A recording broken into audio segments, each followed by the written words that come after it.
अरे कर कर कोंबडी अंड्यावर बसली आणि फुटक्याची बायको हे घरात बसली कर कर कोंबडी अंड्यावर बसली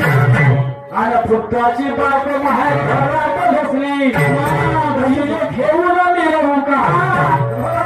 म्हणजे डोक्यावर घेऊन नाचू का नाही बायको डोक्यावर नाही का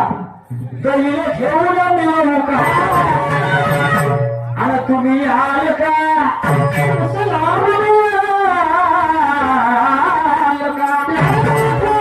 आणि तुम्ही आल का सोहळ्याला यायचं तुम्ही आल का सोहळ्याला यायचं आणि उद्घाटन ठरवू का तुम्ही आल का सोहळ्याला